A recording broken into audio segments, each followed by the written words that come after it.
Hey guys, welcome back to my channel. If you're new here, my name is Paige. Welcome. And today I want to talk to you about what it's like to be a student with a chronic illness or disability like me.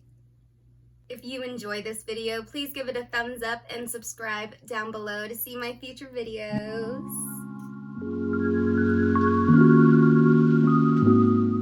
If you don't know, I have something called hypermobile ehlers-danlos syndrome, and if you're more curious about my diagnosis, I will link a video right here that I've already done all about that.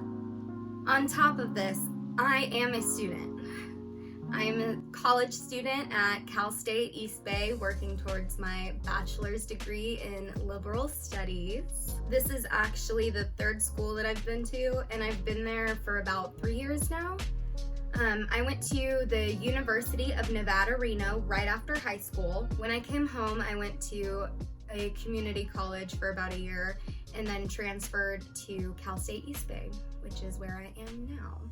Being a student when you have a chronic illness is very difficult. You have added challenges, for sure. And it can be really, really hard because there's a lack of understanding from some professors. Don't get me wrong, most professors are amazing and super, super understanding, but I have had a couple professors that I've had trouble with. And for example, I went to the emergency room with a kidney infection last semester and emailed my professor right away, let her know that I wasn't going to be able to take the quiz that day. And she wrote me back saying that I could not retake it, even though I had a doctor's note, even though I had accommodations set up for myself. It was very, very frustrating. And having your health be counted against you in something that has nothing to do with your health, like my poor health shouldn't count against my grade in a class if I know the material. So I was very frustrated, and I've had similar experiences where professors just don't get it. And I don't expect them to. They don't understand. They've never experienced something like this, that's fine. But as a college professor, a professional, I expect more.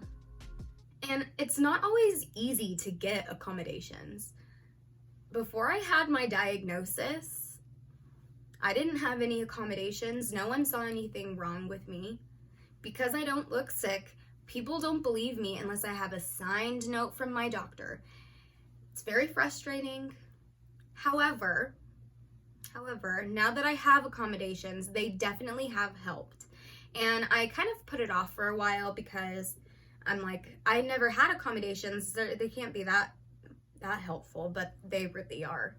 It's super, super helpful. And you have a counselor who is there for you and will email your teachers if you're having issues with them. And yeah, it's been super helpful.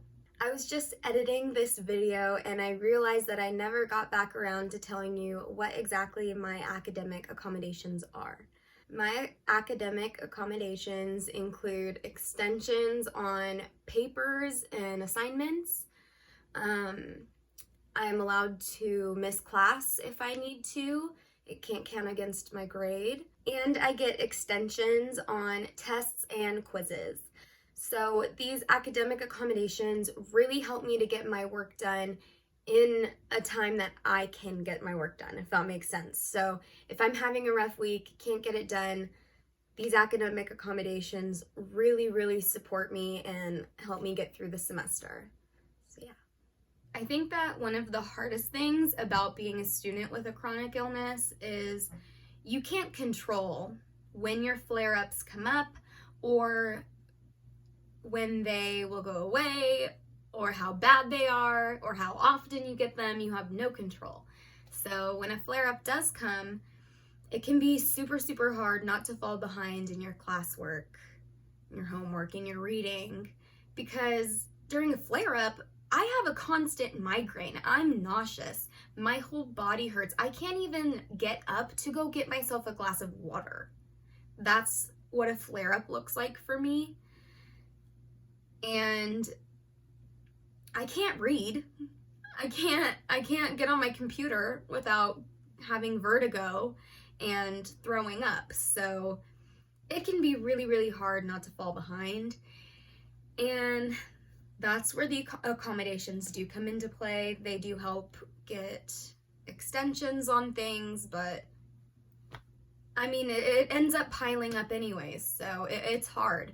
And sometimes I do push myself to get things done because I don't want it to pile up on me later, because that's miserable. Brain fog is something that has really affected me in school, and it's gotten worse over the past year for sure.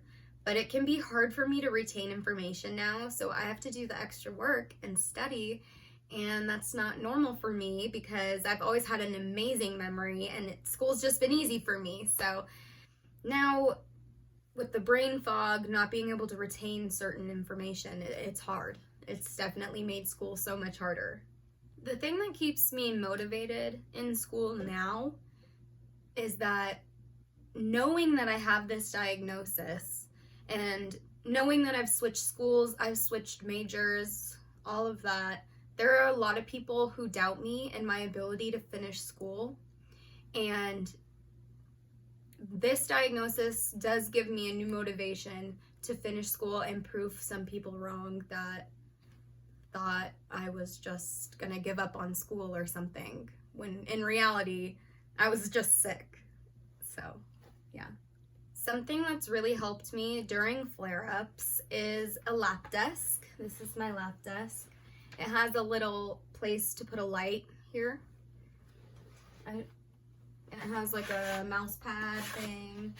But yeah, it's a super nice lap desk. And I use this in bed or on my recliner if I'm working on anything. I could put my laptop on here so that my legs don't get overheated, or I can put my homework on here. I could read on here, whatever. So a lap desk is what you need in college if you live from your bed like me.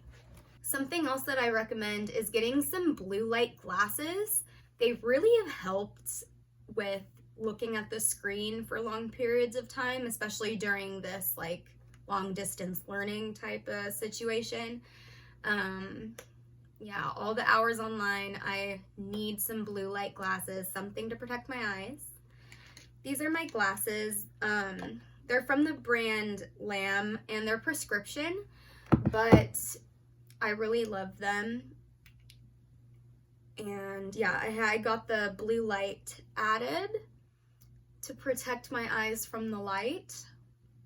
And I think they're really cute.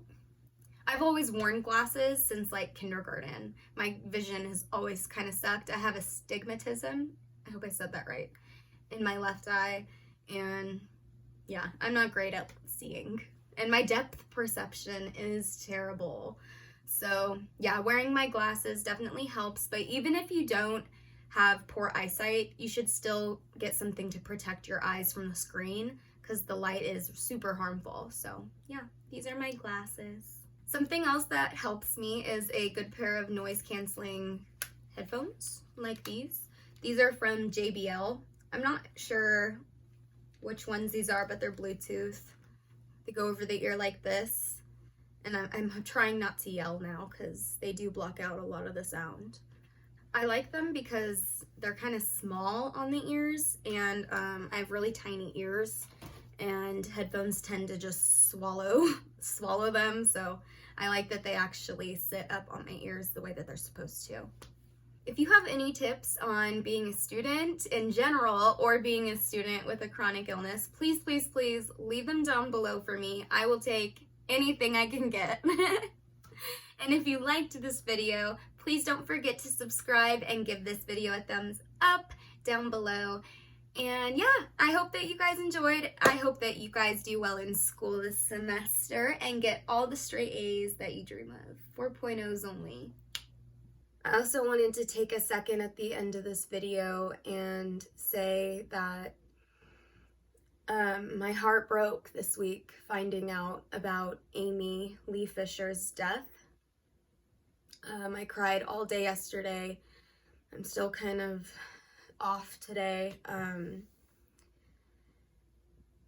She's one of the first people that I found on YouTube with the same conditions as me. She's one of the first people who taught me about my conditions and what it's like to be so misunderstood, and I really related to her in so many ways. And it's so sad that she is gone.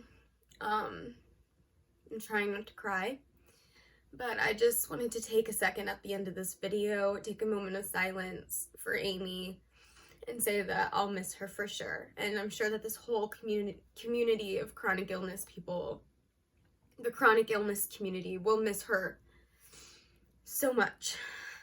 So rest in peace, Amy. I love you.